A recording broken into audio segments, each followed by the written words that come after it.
नमस्कार बंधुगण आमे शुणुछे उपन्यास कौनसी कूलबधू लेखक विभूति पट्टनायक। कथाटा मने पड़ीजिबा मात्रे हठात अन्यमनस्क होईगला समीरण।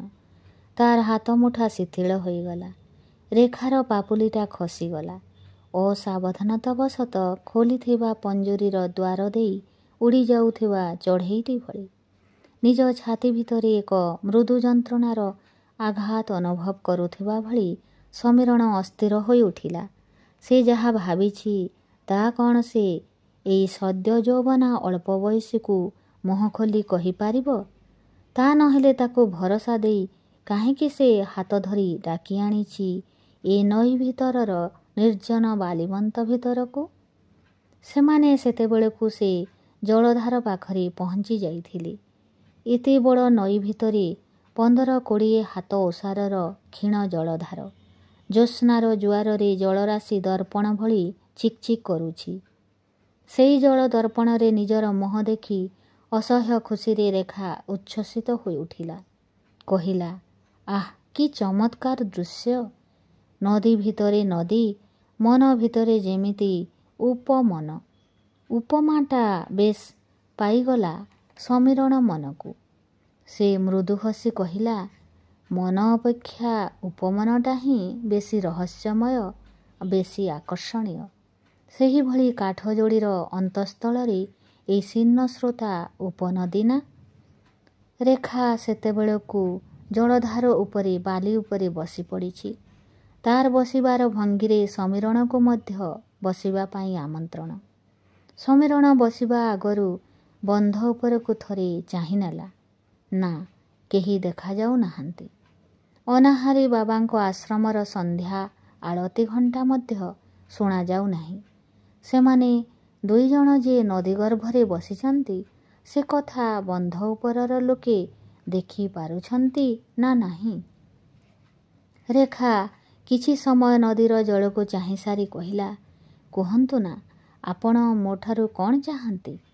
मोठारु कौन पाइले आपण प्रदीपंक पाई चंचल गोटे कविता लेखिदेबे? जीवनरे अनेक कविता लेखिछि समीरण।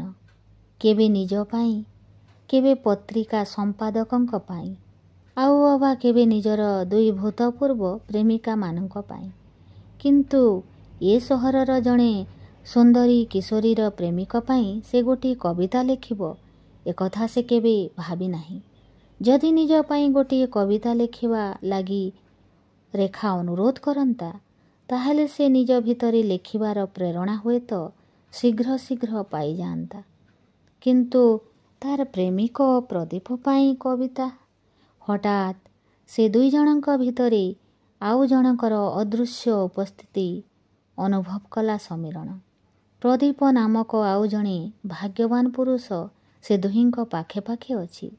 ताकु केही देखि हो नथिले भी रेखार शिल्पी हाथ अंका छवि भली भ्रूपल्लवरे तार उपस्थिति बेश अनुभव करि पारुछि समीरण। किंतु ए अल्प बयसी कौन जाने से ताठारु कौन आशा करुछि? समीरण बसी पड़ी मने मने भाबिबाकु लागिला। से जहा चाहुछि ता कौन से ई मुहूर्तरे मुह खोली कहिदेब? आउ जदि से आजी एकथा कहि न पारे ताहले से कथा आउ केबे कौनसी सुंदरी किशोरी को कहा जाई पारिबो नाही। आउ ए जह्न राति आउ ए निर्जन नदी स्वच्छ जलर आरेसी केबे ता हाथ मुठा भितर को फेरी आसीबो नाही। कथाटा कहिबो कि नाही स्थिर करिबा पाई से रेखार मुहको चाहिला। तार से जिज्ञासु भ्रूपल्लवरे गोटे सरल निष्कपट कौतूहल प्रश्नवाचक चिन्ह भली आंकी होई रहिछि। से ताकू किपरि कहि पारिबो? हे अल्प बयसी, मते तोरे थरे तोर कोरकित दुईस्तन उपरे मुह रखिबाकु दे। तो छाती उपरे कान रखी मु तो हृदयर भाषा शुणिबी।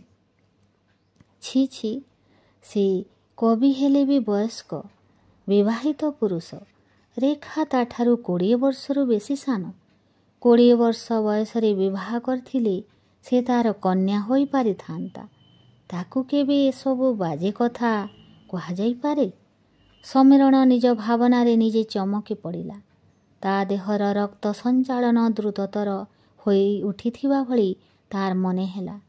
ତାର ନିଜ ଭାବନା ସେଇ ମୁହୂର୍ତ୍ତରେ ତା ନିଜକୁ ଅଶ୍ଳୀଳ ବୋଧ ହେଲା। ଅଥଚ ଏଭଳି ଏକ ଦୁରନ୍ତ ଇଚ୍ଛା ତା ମନ ଭିତରେ ଦୀର୍ଘକାଳ ଧରି ଅପୂର୍ଣ୍ଣ ରହିଯାଇଛି। କେଉଁ ଏକ ବିଦେଶୀ କବିଙ୍କ ବହିରେ ପଢ଼ିଥିଲା, ସଦ୍ୟ ଯୌବନା କିଶୋରୀ ହେଉଛି ରାତ୍ରି ଶେଷରେ ସକାଳ ଭଳି ପବିତ୍ର ଆଉ ସୁନ୍ଦର। ତା ଆଗରେ ପଡ଼ି ରହିଛି ସାରା ଦିନ। ସେ ସୂର୍ଯ୍ୟର ଆଲୋକରେ ଉଦ୍ଭାସିତ, କିନ୍ତୁ ଖରା ତାପରେ ଦଗ୍ଧ ନୁହେଁ। ସେଇ କିଶୋରୀର ବୁକୁରେ କାନ ଡେରି ଶୁଣିଲେ ଜୀବନ ସଙ୍ଗୀତ ଶୁଣାଯାଏ। ତାର ପ୍ରଥମ ପ୍ରେମିକା ପାଖରେ ଦିନେ ସେ ଆଣ୍ଠୁମାଡ଼ି ବସି ପ୍ରାର୍ଥନା କରିଥିଲା, ରୁନୁ, ମୋତେ ଥରେ ତୋର ନଗ୍ନ ଛାତିରେ ମୁଣ୍ଡ ରଖିବାକୁ ଦେ। ତା ବଦଳରେ ମୁଁ ତୋତେ ଗୋଟିଏ ରାଜ୍ୟ ଜୟ କରି ଆଣିଦେବି। ରୁନୁ ତାର ଉତ୍ତରୀୟକୁ ଆଉ ଥରେ ସଂଯତ କରି ନେଇ କହିଥିଲା, ଇସ୍, କି ଅସଭ୍ୟ! ଏଥିପାଇଁ ରାଜ୍ୟ ଜୟ କରିବାକୁ ତମକୁ ପଡ଼ିବ ନାହିଁ। ତମେ ଥରେ IAS ହୋଇ ଗୋଟେ ଜିଲ୍ଲାପାଳ ହୁଅ ନା, ବାପା ବାହାଘର ପାଇଁ ରାଜି ହୋଇଯିବେ। ତାପରେ ନା, ସେ IAS କଲ୍ ମୂଳରୁ ପାଇଲା ନାହିଁ। ରୁନୁ ବାଟ ଭାଙ୍ଗି ଚାଲିଗଲା। ତାର ବ୍ରେସିୟାରର ଫିତା ଦିନେ ହେଲେ ସେ ଖୋଲି ପାରିଲା ନାହିଁ। ତାର ଦ୍ୱିତୀୟ ଓ ଶ୍ରେଷ୍ଠ ପ୍ରେମିକାକୁ ସେ ବ୍ୟାକୁଳ ହୋଇ କହିଥିଲା, ରାଣୀ, ମୋତେ ଥରେ ତମ ଅନାବୃତ ଛାତିରେ ମୋହର ରଖିବାକୁ ଦିଅ। ସାରା ଜୀବନ ମୁଁ ତୁମର ଦାସ ହୋଇ ରହିବି। ତାର ଅନୁନୟ ଶୁଣି ରାଣୀର ଛାତି ଅହଙ୍କାରରେ ଫୁଲି ଉଠିଥିଲା। ସେ ତାକୁ ମୃଦୁ ଧମକ ଦେଇ କହିଥିଲା, ଦାସକୁ ଏସବୁ ଅଧିକାର ଦିଆଯାଏ ନାହିଁ। ସ୍ୱାମୀ ହେବା ପାଇଁ ତମେ ନିଜକୁ ଯୋଗ୍ୟ କର। ତାର 2 ମାସ ପରେ ରାଣୀର ପ୍ରକୃତ ସ୍ୱାମୀ ଆସି ତାକୁ ଧରି ନେଇଗଲେ। ତାର ସ୍ୱାମୀ ଯୋଗ୍ୟ ହେବା ପାଇଁ ସମୀରଣକୁ ସମୟ କିମ୍ବା ସୁଯୋଗ ମିଳିଲା ନାହିଁ। ଯାହାର ସେ ସ୍ୱାମୀ ହେଲା, ସେ ଥିଲା ରମଣୀ। କୈଶୋର ତାର ମୂର୍ଚ୍ଛିତ ମ୍ଳାନ ଚନ୍ଦ୍ରାଲୋକ ଭଳି ଅନେକ ପଛରେ ପଡ଼ି ରହିଥିଲା। ଯାହା ତାର 2 ପ୍ରେମିକା ଆଉ ପତ୍ନୀ ଦେଇପାରିଲେ ନାହିଁ, ସେ କଥା କ'ଣ ପ୍ରଦୀପର ପ୍ରେମିକା ତାକୁ ଦେଇପାରେ? ଉତ୍ତରଟା ଜାଣିବା ପାଇଁ ସେ ରେଖା ଆଡ଼କୁ ଆଉ ଥରେ ଚାହିଁଲା। ରେଖା ତାର ଖୁବ୍ ପାଖରେ ବସିଥିଲେ ସୁଦ୍ଧା ତା ଆଡ଼କୁ ନ ଅନାଇ ନଦୀର ଜଳ ଭିତରକୁ ଅନାଇଛି। ମୁଠା ମୁଠା ବାଲି ପକାଉଛି ପାଣି ଭିତରକୁ। ପାଣି ଚହଲି ଯାଉଛି। ଚନ୍ଦ୍ରର ପ୍ରତିବିମ୍ବ ଟୁକୁରା ହୋଇ ଭାଙ୍ଗି ଯାଉଛି। ସେ ଖୁବ୍ ଅନ୍ୟମନସ୍କ। ସେ ହୁଏତ ନିର୍ଜନ ଜହ୍ନ ରାତିରେ ପ୍ରଦୀପ କଥା ଭାବୁଛି। ସଶରୀରରେ ନହେଲେ ସୁଦ୍ଧା ପ୍ରଦୀପର ଅଶରୀରୀ ସ୍ଥିତି ଯେ ସେ ନଈବାଲିରେ ଖୁବ୍ ବେଶୀ ପ୍ରକଟିତ ହେଉଛି, ସେ କଥା ବୁଝିପାରୁଛି ସମୀରଣ। ତାର ମନେ ହେଉଛି ସେ ଦୁହେଁ ଖୁବ୍ ପାଖାପାଖି ବସିଛନ୍ତି, କିନ୍ତୁ 2 ଜଣ ଏକାକୀ। ଅନୁପସ୍ଥିତ ଅନ୍ୟ ଜଣକର ଅନୁପ୍ରବେଶ ସେ ଦୁହିଁଙ୍କ ଭିତରେ ଗୋଟିଏ ଜୁଆରିଆ ନଈ ହୋଇ ବହିଯାଉଛି। ନିଜର ମନ କଥା ରେଖାକୁ ଖୋଲି କହିବ ବୋଲି ସେ ତାକୁ ଜାଣି ଜାଣି ଏ ନିର୍ଜନ ନଦୀଗର୍ଭକୁ ଆମନ୍ତ୍ରଣ କରି ଆଣିଥିଲା। କିନ୍ତୁ ଦୁହେଁଯାକ ଚୁପଚାପ ଅନେକ ସମୟ ଧରି ବସି ରହିବା ଫଳରେ ନିର୍ଜନତା କ୍ରମଶଃ ଭୟଙ୍କର ହୋଇ ଉଠିଲା। ସମୀରଣ ପ୍ରଥମେ ପ୍ରସଙ୍ଗ ପରିବର୍ତ୍ତନ କରିବାକୁ କହିଲା, ପ୍ରଦୀପ ଯେ IAS ଦେଇଥିଲେ, ପାଇଲେ? ସଲ୍ଲଜ ହସର ଏକ ଛୋଟ ଢେଉ ମୁହଁରେ ଉଛୁଳାଇ ରେଖା ଉତ୍ତର ଦେଲା, ଭାଇବା ପାଇଁ କଲ୍ ପାଇଛନ୍ତି। ପ୍ରଦୀପ କଲ୍ ପାଇଛି, ଯାହା ସେ ପାଇନଥିଲା। ରେଖାର ପ୍ରେମିକ ସହିତ ନିଜର ତୁଳନା କରି ହସିଲା ସମୀରଣ। କହିଲା, ନିଶ୍ଚୟ ପାଇଯିବେ। ଆଜିକାଲି ଅନେକ ଓଡ଼ିଆ ପିଲା ପାଉଛନ୍ତି। ଆଉ ପ୍ରଦୀପ ତ ଖୁବ୍ ବ୍ରିଲିଆଣ୍ଟ ପିଲା। ବ୍ରିଲିଆଣ୍ଟ ବୋଲି ଆପଣ ଜାଣିଲେ କେମିତି? ରେଖା ବଙ୍କିମ ଚାହାଣୀରେ ତା ଆଡ଼କୁ ଅନେଇ ପ୍ରଶ୍ନ କଲା। ବାଃ, ଏଇଟା ଜାଣିବା ଖୁବ୍ ଗୋଟିଏ କଷ୍ଟ କଥା କ'ଣ? ତମ ଭଳି ଝିଅର ସ୍ୱାମୀ ହେବାକୁ ହେଲେ ତ ଖୁବ୍ ବ୍ରିଲିଆଣ୍ଟ ହେବା ଦରକାର। ତମକୁ କହିଥିଲି ନା ପ୍ରଦୀପକୁ ଥରେ ସାଙ୍ଗରେ ଆଣିବାକୁ? ଥରେ ନୁହେଁ, ଅନେକ ଥର ତାଙ୍କୁ କହିଛି। ଆପଣ ଯେ ତାଙ୍କୁ ଭେଟିବାକୁ ଚାହାନ୍ତି ସେ କଥା ସେ ମୋଟେ ବିଶ୍ୱାସ କରନ୍ତି ନାହିଁ। ମୁଁ ଯେ ଆଜି ଆପଣଙ୍କ ସହିତ ଏଠାରେ ବସି ଗଳ୍ପ କରୁଛି ଏ କଥା କହିଲେ ମଧ୍ୟ ସେ ବିଶ୍ୱାସ କରିବେ ନାହିଁ। କଲେଜରେ ମୋ ସାଙ୍ଗମାନେ ମଧ୍ୟ ବିଶ୍ୱାସ କରନ୍ତି ନାହିଁ। କମେଣ୍ଟ କରନ୍ତି ଫୁଟାଣି ଦେଖାଉଛି। କଥା କହି ନିଜେ ହସି ପକାଇଲା ରେଖା। ବିସ୍ମୟରେ ସମୀରଣ ମନ୍ତବ୍ୟ କଲା, ସହରରେ ଏତେ ଲୋକ ଯେ ଅନାହାରୀ ବାବାଙ୍କ ଆଶ୍ରମ ପାଖରେ ଆମକୁ ଗପ କରୁଥିବା ଦେଖୁଛନ୍ତି। ସେମାନଙ୍କ ଭିତରେ କେହି ଜଣେ ହେଲେ ସେ କଥା ସେମାନଙ୍କୁ କହିନାହାନ୍ତି। ଆଶ୍ଚର୍ଯ୍ୟ, ଏ ସହରର କ'ଣ ଚରିତ୍ର ବଦଳିଗଲା? ଅନାହାରୀ ବାବାଙ୍କ କଥା ଶୁଣି ଚମକି ଉଠିଲା ରେଖା। ନିଜ ହାତ ଘଣ୍ଟାକୁ ଚାହିଁଲା। ତାପରେ ଉଦ୍ବେଗ ଭରା କଣ୍ଠରେ କହିଲା, ଚାଲନ୍ତୁ ଯିବା, ରାତି ହୋଇଗଲାଣି। ସମୀରଣ ଉଠି ଠିଆ ହେଲା। ଆସିଲା ବେଳକୁ ବେଶ୍ ସତେଜ ଲାଗୁଥିଲା ଦେହ ମନ। ଫେରିଲା ବେଳକୁ କ୍ଳାନ୍ତ, ଅଥଚ ଯେଉଁଥିପାଇଁ ସେ ନଈ ଭିତରକୁ ଆସିଥିଲେ ସେ କଥା କୁହାଗଲା ନାହିଁ। ସେମାନେ ନିଜର କ୍ଳାନ୍ତ ପାଦ ଟାଣି ଟାଣି ଅଳ୍ପ କିଛି ଦୂର ଯାଇଛନ୍ତି କି ନାହିଁ, ହଠାତ୍ ଦୁଇଟା କଳହରତ ବୁଲା କୁକୁର ବନ୍ଧ କଡ଼ରୁ ସେମାନଙ୍କ ଆଡ଼କୁ କାମୁଡ଼ା କାମୁଡ଼ି ହୋଇ ତୀର ବେଗରେ ଛୁଟି ଆସିଲେ। ଭୟରେ ରେଖା ଆସି ଜାବୁଡ଼ି ଧରିଲା ସମୀରଣକୁ। ସମୀରଣ ଧରି ନ ପକାଇଥିଲେ ସେ ହୁଏତ ବାଲିରେ ପଡ଼ିଯାଇଥାନ୍ତା। ଦୁଷ୍ଟ କୁକୁର ଦୁଇଟା ସେମାନଙ୍କ ଦେହ ସହିତ ଘଷି ହୋଇ ଦୂରକୁ ଚାଲିଗଲେ।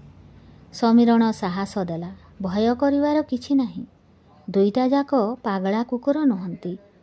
ଜହ୍ନ ରାତିରେ ନଈ ବାଲିରେ ସେମାନେ ହୁଏତ ବାଗୁଡ଼ି ଖେଳିବାକୁ ଆସିଥିଲେ। ତାର କଥା ଶୁଣି ରେଖା ହସିବାକୁ ଚେଷ୍ଟା କଲା, କିନ୍ତୁ ପାରିଲା ନାହିଁ। ତାର ଗୋଟିଏ ହାତରେ ଶାଢ଼ୀ କାନି, ଆଉ ଗୋଟିଏ ହାତ ସେ ପର୍ଯ୍ୟନ୍ତ ସୁଦ୍ଧା ସମୀରଣ ପିଠି ଆରପଟେ ଛନ୍ଦି ହୋଇ ରହିଥିଲା। ସମୀରଣର ଗୋଟିଏ ହାତ ରେଖାର କାନ୍ଧ ଉପରେ। ସେ ତାର ଦେହର ଉତ୍ତାପ ଅନୁଭବ କରିପାରୁଥିଲା।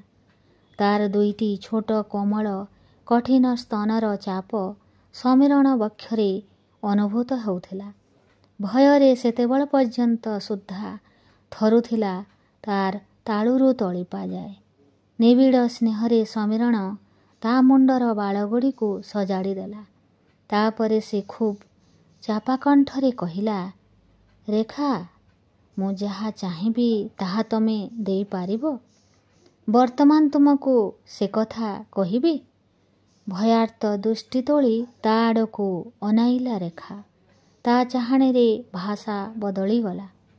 ସେ ଦୁଇ ହାତରେ ନିଜ ମୁହଁକୁ ଚାପି ଧରି କହିଲା, ନା, ଆଜି ନୁହେଁ, ଆଉ ଦିନେ କେବେ କହିବି। କିନ୍ତୁ ଆଜି ଏ କଥା ନ କହିପାରିଲେ ହୁଏତ ମୁଁ ଆଉ କୌଣସି ଦିନ କହିପାରିବି ନାହିଁ। ପ୍ରତି କଥା କହିବାରେ ଗୋଟିଏ ସମୟ ଥାଏ। ରେଖା, ତମେ ମୋ କଥା ରଖ କି ନ ରଖ, ମୋତେ ମୋ କଥା କହିବାକୁ ଦିଅ, ପ୍ଲିଜ୍। ରେଖା ଆଖିର ଚାହାଣୀରେ ପ୍ରାର୍ଥନାର ମୁଦ୍ରାଙ୍କନ କରି କହିଲା, ନା, ନା, ଦୟାକରି ସେ କଥା ଆଜି କୁହନ୍ତୁ ନାହିଁ। ଆଉ ଦିନେ ମୁଁ ନିଶ୍ଚୟ ଆପଣଙ୍କ କଥା ରଖିବି। ଆଜି ରାତି ହୋଇଗଲାଣି। ତାହାପରେ ସେ ଦୁହେଁ ଦ୍ରୁତ ପଦକ୍ଷେପରେ ଫେରିବାକୁ ଲାଗିଲେ। ନଈ ମଝିରୁ ନଈକୂଳକୁ କେତେ ବାଟ? ସମୀରଣ ଜାଣିଗଲା ଶିଳ୍ପୀର ତୃତୀୟ ନୟନ ଭଳି ନାରୀର ଏକ ଷଷ୍ଠ ଇନ୍ଦ୍ରିୟ ଅଛି, ଯାହାଦ୍ୱାରା ସେ ପୁରୁଷର ଅବ୍ୟକ୍ତ ବକ୍ତବ୍ୟ ଜାଣିପାରେ। ଅଳ୍ପ ସମୟର ସାମୟିକ ସମ୍ପର୍କ ଭିତରେ ରେଖା ତା ମନ କଥା ଜାଣିଗଲା। ଯାହା ତାର କହିବାର ଥିଲା ସେ କଥା ହୁଏତ ଆଉ କୌଣସି ଦିନ ସେ ରେଖାକୁ କହିପାରିବ ନାହିଁ। ସ୍ୱାଇଁ ବାବୁଙ୍କ ସହ ଦେଖା ହୋଇଗଲା। କଣ୍ଟ୍ରାକ୍ଟର ସୁଧାକର ସ୍ୱାଇଁ। ବିବାହ ପରେ ତାଙ୍କ ସହିତ ଯେ ଦେଖା ନ ହୋଇଛି ସେ କଥା ନୁହେଁ। ରାସ୍ତାରେ ଗଲାବେଳେ କାର୍ ଭିତରେ ତାକୁ ଦେଖି ସେ ଅନେକ ଥର ହାତ ହଲେଇଛନ୍ତି। ସିନେମା ହଲ୍ କିମ୍ବା ଫଳପୁଷ୍ପ ପ୍ରଦର୍ଶନୀରେ ଦେଖା ହୋଇଗଲେ କୁଶଳ ଜିଜ୍ଞାସା କରିଛନ୍ତି। କିନ୍ତୁ ଆଜିର ସାକ୍ଷାତଟା ଭିନ୍ନ ପ୍ରକାରର। ସୁଧାକର ସ୍ୱାଇଁ ବାଟ କାଟି ଚାଲି ଯାଉଥିଲେ। ଅନିତା ତା ସହିତ ଚୌଧୁରୀ ମ୍ୟାନସନକୁ ଆସିବା ପାଇଁ ତାଙ୍କୁ ଏକ ପ୍ରକାର ବାଧ୍ୟ କଲା। ସେ ଛାଟିପିଟି ହେଉଥିଲେ। ଅନିତା ଛାଡ଼ିଲା ନାହିଁ। ଅନେକ ଦିନ ପରେ ପୁଣି ଥରେ ସେ ତାଙ୍କୁ ଜୋର କରି ଡ୍ରଇଂ ରୁମ୍ ଭିତରକୁ ଡାକି ଆଣିଲା। ଆଜିକାଲି କାମ ସେମିତି ଚାଲିଛି। କେମିତି ଚାଲିଛି? ବର୍ତ୍ତମାନ କେଉଁ ପ୍ରୋଜେକ୍ଟ ହାତରେ? ଏ ବର୍ଷ କେତେ ଟଙ୍କା ଇନକମ୍ ଟ୍ୟାକ୍ସ ଦେଲେ? କାମ କିଛି ନାହିଁ। କଣ୍ଟ୍ରାକ୍ଟରେ ଆଉ ପୋଷାଉ ନାହିଁ। ଝାମେଲା ବହୁତ। ଲାଭ ଖୁବ୍ ସନ୍ଦେହଜନକ। ତଥାପି ଟ୍ୟାକ୍ସ ଦେବାକୁ ହେଉଛି। ଭାବୁଛି ମଲା ପୂର୍ବରୁ ନିଜ ଡେଥ୍ ଟ୍ୟାକ୍ସ ଦେଇଯିବି। ସୁଧାକର ବାବୁ ନିଜ କଥାରେ ନିଜେ ହସିଲେ। ଅନିତା ଲକ୍ଷ୍ୟ କଲା ସେ ଯେତିକି ବୟସ୍କ ଦେଖାଯାଉଛନ୍ତି ତାହାଠାରୁ ତାଙ୍କର ଯଥେଷ୍ଟ ବେଶୀ ବୟସ ହୋଇଗଲା ଭଳି କଥାବାର୍ତ୍ତାରୁ ମନେ ହେଉଛି। ହୁଇସ୍କି ଆଣିବି ନା ରମ୍? କିଛି ଦରକାର ନାହିଁ। ପିଇବା ପ୍ରାୟ ଛାଡ଼ି ଦେଇଛି। ନିଶା ଛାଡ଼ି